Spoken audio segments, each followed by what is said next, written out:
وَذَرَ اور چھوڑ دیجئے الذین ان لوگوں کو اتخذوا جنہوں نے بنا لیا، اخذا سے ہے، دینہم اپنے دین کو، لعبن کھیل، ولہون تماشا، وغرتہم دھوکے میں ڈال دیا، غرہ سے ہے نا، غرہ کہتے ہیں دھوکے کو، اردو میں بھی استعمال ہوتا ہے، اعلیٰ اردو میں، تمہیں تو بڑا غرہ ہے اپنے بارے میں، تو غرتہم دھوکے میں ڈالا ان کو، الحیات زندگی نے، الدنیا دنیا کی، چھوڑ دیجئے ان لوگوں کو جنہوں نے اپنے دین کو کھیل تماشا بنا رکھا ہے، دنیا کی زندگی نے انہیں دھوکے میں ڈال دیا ہے۔ کون ہیں یہ لوگ؟ وہی الذین یخوضون، تو اس میں مسلمان بھی شامل ہیں، غیر مسلم بھی شامل ہیں، جنہوں نے دین کو کھیل تماشا بنا لیا۔ کیسے؟ محفلوں میں بیٹھتے ہیں، مذاق کے طور پر دین کی باتیں کرتے ہیں، دین کی لطیفے سناتے ہیں۔ کس پہ ہوتے ہیں لطیفے؟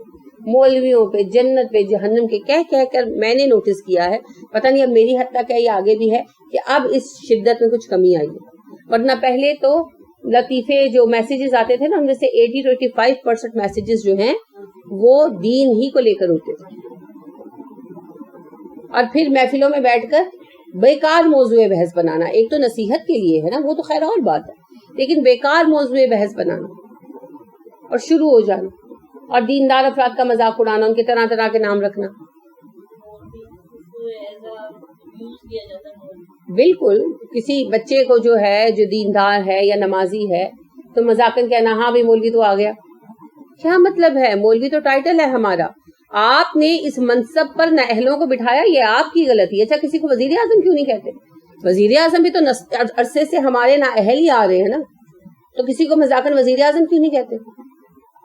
کیونکہ دنیا کے عہدے کی دل میں قدر ہے اور دین کے عہدے کی قدر نہیں ہے، حالانکہ سلوک دونوں کے ساتھ یکساں ہوا۔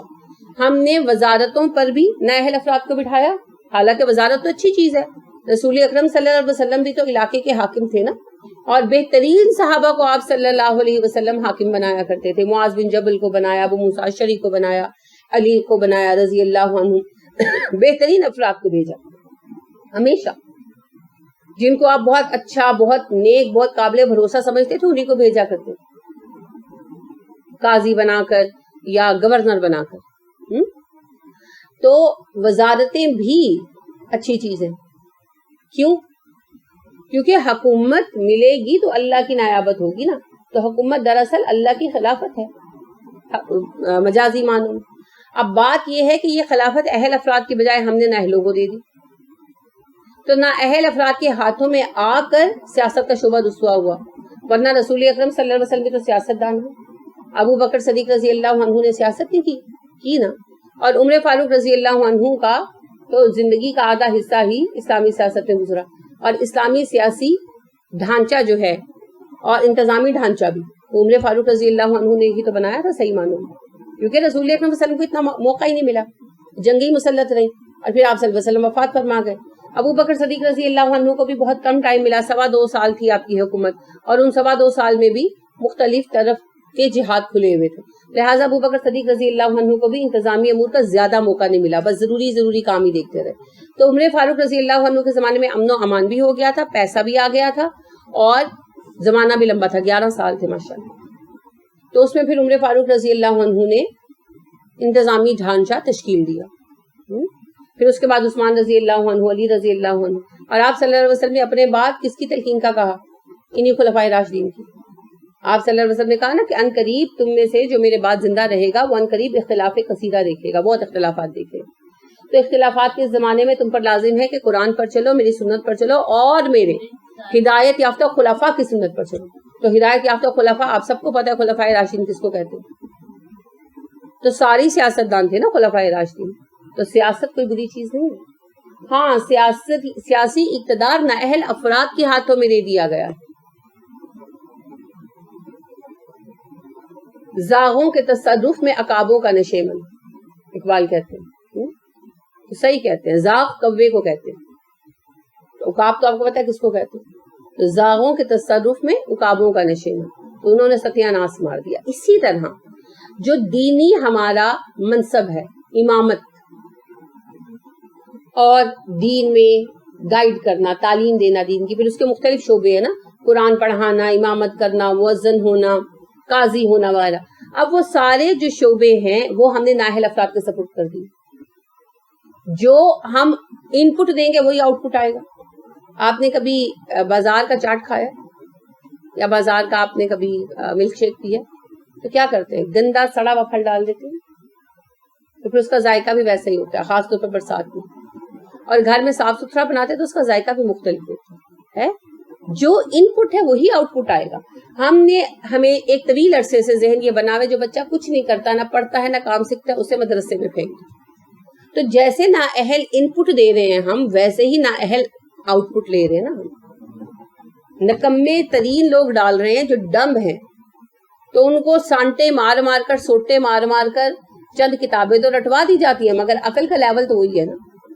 اور پھر وہ سارا جو ان کے اندر جو ان کے اوپر سارا ظلم ہوتا ہے، تشدد ہوتا ہے، وائلنس جو ان پر ہوتی ہے، وہ وائلنس ان کے اندر جو نفرت بھرتی ہے، وہی نفرت اور وہی نااہلی اور وہی جو ہے نا کم ذہنی، وہ واپس لوٹا کر دیتی ہے. جس کا ذہن اتنا تنگ ہے کہ وہ کوئی فیلڈ میں کام نہیں کر سکتا، تو وہ پھر جب جس فیلڈ میں آئے گا اس میں تنگ ذہنی ہی لائے گا نا. اس وجہ سے حالات ہی ہے، مگر اپنی غلطی ماننے کی بجائے ہم نے اس کو تانا بنا لیا، اس منصب کو تانا بنا لیا. اور دنیا کے منصب کی دیکھیں، دونوں کا حال ہم نے کیا، مگر ہم کسی کو تنزن جو ہے کبھی کسی دنیاوی منصب سے نہیں پکارتے کہ کمشنر آ گیا، ڈی ایس پی آ گیا. حالانکہ سارے عہدے ہم نے نااہلوں کے سپرد کیے ہوئے. تو کیوں نہیں کرتے؟ کیونکہ ان کی قدر و قیمت ہے دل میں، اور دین کے منصب کی دل کے اندر بھی کوئی قدر و قیمت نہیں، اس وجہ سے.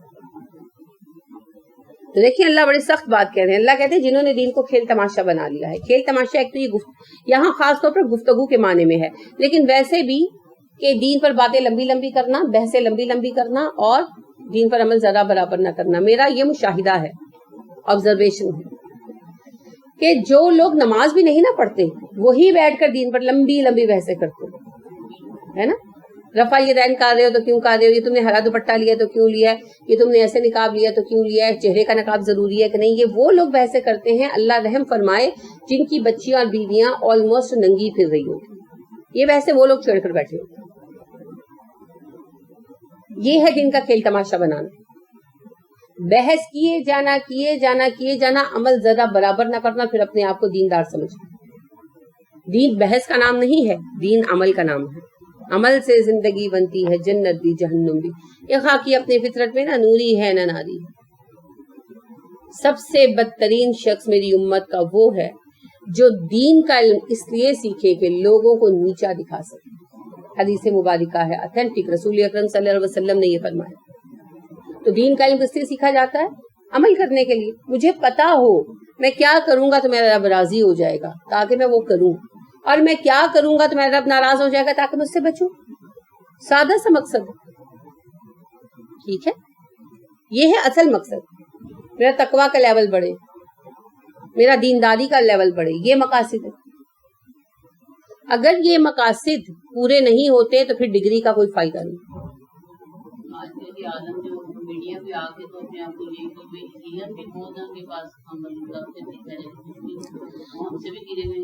دیکھیں جو ایسے لوگ ہیں سارے کے سارے، چاہے وہ کتنے ہی بڑے عالم ہوں، چاہے کتنی بڑی ڈگری ہو ان کے پاس، چاہے ان کے فالوورز لاکھوں کی تعداد میں، وہ اسی گروپ میں آتے ہیں جنہوں نے دل کو کھیل تماشا بنا رکھا.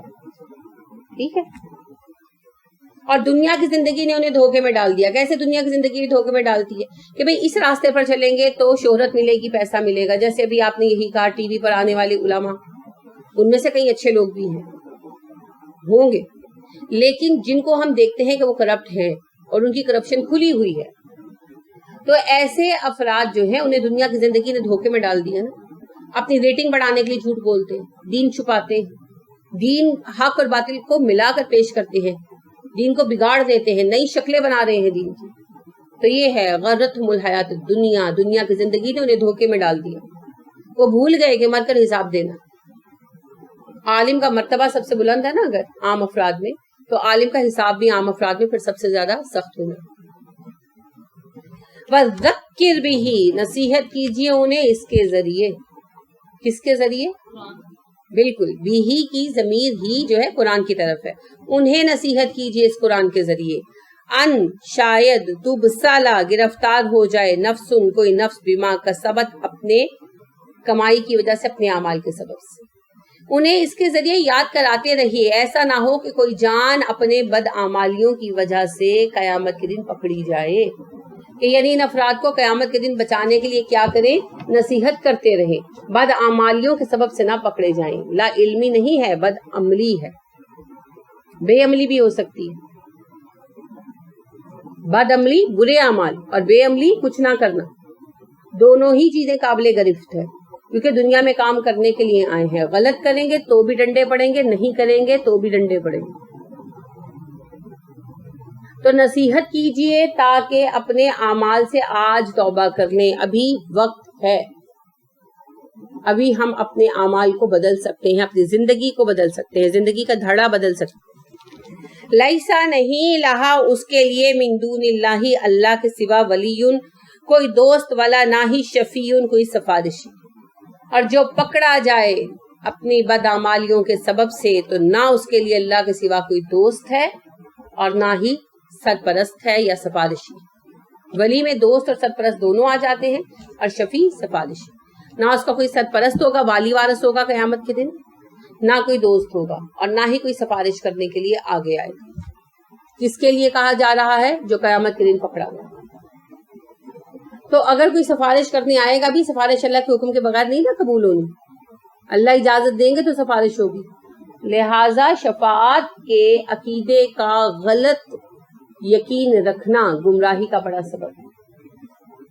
یہاں پھر اسی کو واضح کیا جا رہا، جس نے دین کو کھیل تماشا بنایا، بحثوں کا مزے لینے کا مرکز بنایا اور اس پر عمل نہیں کیا، ان کو قیامت کے دن سامنا کرنا پڑے گا رسوائی کا، اور اس دن اللہ کے سوا کوئی مددگار نہ ہو۔ وَإِن تَعْدِلْ، اور اگر وہ بدلہ دے، کل عدل، ہر طرح کا بدلہ، عدل ہوتا ہے جرمانہ، جرمانے کے معنی میں بدلہ، تو اگر وہ جرمانے کے ذریعے بدلہ دے ہر طرح کا، لا یوخذ منہا، تو اس سے نہیں لیا جائے گا۔ اول تو قیامت کے دن کوئی کچھ دے ہی نہیں نہ سکتا، بطور مثال کہا جا رہا ہے کہ اگر کسی کو موقع مل بھی جائے، کوئی ذریعہ ہو جائے اور وہ لے آئے تو نہیں دیا جائے گا۔ اللہ فرماتے ہیں نا کہ اگر کوئی زمین بھر سونا لے آئے اور اتنا ہی اور بھی اس کو مل جائے، وہ بھی لے آئے، تو بھی اس کے کسی جرم کے بدلے میں بطور فدیہ قبول نہیں کیا جائے گا، بطور جرمانہ نہیں لیا جائے گا۔ یہاں بھی یہی کہا جا رہا ہے کہ اس دن کوئی جرمانہ قبول نہیں ہوگا۔ اولئک الذین، یہی وہ لوگ ہیں، ابسلوا، ہلاک ہو گئے، بما کسبوا، اپنے اعمال کی وجہ سے، یہ وہ لوگ ہیں جو ہلاک ہو گئے یا محروم کر دیے گئے، کس کی وجہ سے؟ اپنی کمائیوں کی وجہ سے۔ لہم شراب، ان کے لیے پانی ہوگا، پینا ہوگا، من حمیم، کھولتے ہوئے پانی کا، انہیں کھولتا ہوا پانی پینا پڑے گا، یعنی انہیں جنت تو نہیں نہ ملے گی، تو جہنم میں ڈال دیے جائیں گے، تو جہنمیوں کے لیے تو صرف حمیم ہی ہے نا۔ وعذاب، اور عذاب ہوگا، علیم، دردناک، بما کانوا یکفرون، اس لیے کہ انہوں نے انکار کیا، کفر کیا۔ کس بات کا کفر کیا؟ دین کا۔ اب اس میں دونوں ہی گروہ شامل ہیں، وہ بھی جو غیر مسلم ہیں اور دین پر اعتراضات کرتے ہیں، اور وہ بھی جو مسلمان ہیں اور دین پر اعتراضات کر کے بدعملی کر کے اپنے آپ کو ضائع کر رہے ہیں، دونوں ہی مراد ہیں۔ ٹھیک ہے، اللہ فرما رہے ہیں انہیں اور مجھے چھوڑ دو۔ یہ آیت وَذَرَ الَّذِينَ سے شروع ہوئی نا، وَذَرَ الَّذِينَ، چھوڑ دو ان لوگوں کو، یعنی چھوڑ دو سب مراد کیا ہے؟ ان کے بارے میں فکر مت کرو، ان کی ٹینشن مت لو، ہاں نصیحت وقتاً فوقتاً کرتے رہو، شاید کوئی بچ جائے، لیکن ان کے لیے اپنا دل مت دکھاؤ، ان کا معاملہ میری طرف ہے، اور اگر وہ باز نہ آئے تو پھر کیا ہوگا؟ محروم کر دیے جائیں گے، کس سے؟ جنت سے، اپنے اچھے اعمال کی جزا سے، ان کے سب اعمال ضائع ہو جائیں گے، وہ صرف برے اعمال کا بدلہ پائیں گے، جہنم میں بھیج دیے جائیں گے، اور جہنم میں پھر کیا ہے؟ عذاب اور کھولتا ہوا پانی، کوئی آسانی، کوئی سہولت نہیں۔ یعنی میں قرآن پاک پڑھ رہی تھی اور آیت گزر رہی نظر سے کہ جہنم میں بھاپ ہوگی، تو میں اس سے آگے پڑھ ہی نہیں پائی۔ کیوں؟ آج کل ہم بھاپ ہی تو سہ رہے ہیں نا، گرمی ہوتی ہے شدید اور دیواریں تپ جاتی ہیں، پھر تھوڑی سی بارش ہوتی ہے تو کیا ہوتا ہے؟ وہ بھاپ چھوڑتی ہیں دیواریں، اور اس کی وجہ سے حبس ہو جاتا ہے، تو سانس ہی نہ آ رہا۔ اس سے زیادہ کوئی موسم مشکل نہیں ہوتا، حتیٰ کہ جون کی، مئی کی گرمی بھی اس سے زیادہ مشکل نہیں ہوتی۔ آج کل تو سانس ہی نہیں آتا، کوئی کہہ دے نا بچہ کہ ایک روٹی بنا دو تو دل چاہتا ہے کہ بس پتہ نہیں اس کے ٹکڑے ہی کر دیں گے پکڑ کے. کتنا مشکل ہے توے کے آگے کھڑا ہونا, کیونکہ توے کے اوپر سے بھی اسٹیم اٹھ رہی ہوتی ہے, دیواروں کے اندر سے بھاپ آ رہی ہوتی ہے. کوئی چیز اچھی نہیں لگتی. یعنی آپ اپنا زیور نہیں پہنتے نا, اتار کے رکھ دیتے ہیں, برا لگتا ہے, بال برے لگتے ہیں. تو مجھے یاد ہے کہ ہم چھوٹے تھے نا تو کیا کرتے تھے, دل کرتا ہے اس سیزن میں تو ٹھنڈی کرا دیں, کہ لٹرلی بال اتنے برے لگتے ہیں, لباس برا لگتا ہے. کتنے شوق سے کپڑے بنوائے ہوتے ہیں نا, لباس برا لگتا ہے, جوتا برا لگتا ہے, نیا کپڑا تو پہنا ہی نہیں جاتا, دل چاہتا ہے پرانے گھسے ہوئے کپڑے نکال کر پہنے. ایسے ہی ہے نا. تو یہ دنیا کی بھاپ ہے, اور ابھی وہ شدت نہیں ہے ہماری. تو جہنم میں پھر جب بھاپ ہوگی اس کی کیا کیفیت ہوگی, وہ کتنے عرصے سے کھول رہی ہے, اس کے اندر بھاپ کی کیا کیفیت ہوگی. تو اس چیز سے اتنا یعنی مجھے خوفزدہ کیا کہ میں نے قرآن بند کر دیا. میں دعا بھی کرتی رہی, میں سوچتی بھی رہی کہ ہم کتنا لائٹلی لیتے ہیں, اللہ پہ بچا لے گا, اللہ پہ بچا لے گا. دیکھیں یہ اللہ نے سیزنز بھی میں سمجھتی ہوں اسی لیے بنائے کہ ہمیں پتا چلتا ہے کہ ہم نے کیا کیا وہاں پر حالات پیش آ سکتے. تو اگر ہمیں کسی ایسے ملک کا پتا چلے جہاں حبس نہ ہو تو ہم کتنے خوش ہوں گے, ہم کہیں گے اچھا وہیں چلے جاتے ہیں. تو جنت میں موسم کی شدت نہیں ہوگی, یہ بھی بہت بڑی نعمت ہے. آپ کی قرآن کلاس کی تعداد آدھی کیوں ہوئی ہے؟ موسم کی شدت کی وجہ سے. تو وہاں موسم کی شدت نہیں ہوگی, اتنی بڑی بات. اور جہنم میں جو بھاپ آئے گی وہ بھاپ کیا کرے گی, اور اس بھاپ کی ڈینسٹی کیا ہوگی, شدت کیا ہوگی, گرمی کیا ہوگی, ٹمپریچر کیا ہوگا, یہ سب سوچنے کی بات ہے. وہاں سانس کیسے آئے گی, کیونکہ جسموں کے ساتھ زندہ ہوں گے نا. اچھا آپ کو ایک بات یہ بھی پتا ہے کہ جو جتنا وسیع وجود ہوتا ہے اس کو اتنی زیادہ آکسیجن انہیل کرنی ہوتی ہے, پتا ہے. جو بڑے ہوتے ہیں نا, ان کے جیسے بچے ہیں ان کو کم آکسیجن چاہیے, بڑوں کو زیادہ چاہیے, پتلوں کو کم چاہیے, موٹوں کو زیادہ چاہیے. یہ ایک سائنٹیفک رول ہے اپارٹ فرام اینی فن, کہ جو جتنا بڑا ہوتا ہے نا اس کو اتنی زیادہ آکسیجن چاہیے, اور باڈی کا رقبہ جتنا زیادہ ہوتا ہے نا وہ اتنی زیادہ ہیٹ لیتا ہے, سن ریز کو اتنا زیادہ ایبزارب کرتا ہے. اسی لیے تو ہاتھی گینڈے وغیرہ کو گرمی بہت زیادہ لگتی ہے. تو یہ پھر پتہ ہے کیا کرتے ہیں, جب گرمی کا سیزن ہوتا ہے نا, دھوپ کے وقت میں دلدلی خطوں میں تھوڑا اپنے اوپر کیچڑ مل کے نا, ہاتھی تو اپنی سونڈوں کے ساتھ کیچڑ شاور کرتے ہیں ایک دوسرے کے اوپر, اور وہ مل کر بیٹھ جاتے ہیں. جب شام ہوتی ہے تو کھانے کو نکلتی. ٹھیک ہے. اب جہنمیوں کا قد کتنا ہو جائے گا, 60 فٹ لمبا. اسی حساب سے جسم بڑے ہو جائیں گے. تو انہیں اتنی زیادہ آکسیجن چاہیے ہوگی نا, اور آکسیجن تو اتنی کم ہوگی. اور اتنا ہی بڑا جسم, جتنا بڑا جسم ہے اتنی زیادہ وہ ہیٹ ایبزارب کرے گا, تو اتنی زیادہ تکلیف ہوگی. آپ نے اپنی عام زندگی پہ بھی نوٹس کیا ہوگا کہ جو خواتین بہت موٹی ہو جائے نا, اوبیس ہو جائے, بہت موٹی ہو جائے, تو ان کو گرمی بہت لگتی ہے نا, وہ بہت شور مچاتے ہیں. باقی کہہ رہے ہوتے ہیں کہ کیا ہے, ٹھیک ہے گرمی ہے, تم نے تو شور ہی مچایا ہوگا. وہ بے بس ہوتے ہیں بیچارے, فیٹ گرم ہو جاتی ہیں. آپ کو پتا ہے نا, فیٹ گرم ہو جاتی ہے, تو وہ ان کے اندر فیٹ زیادہ ہوتا ہے, تو وہ فیٹ گرم ہو جاتی ہے اور ان کا باڈی ہیٹ اپ ہو جاتا ہے. تو آپ دیکھیں یہ بھی ایک فیکٹر ہوگا, ہر طرف سے چیز یہ عذاب کی شدت, ہر فیکٹر ایسا ہوگا جو عذاب کی شدت کو بڑھائے گا, اٹ سیلف بڑھائے گا.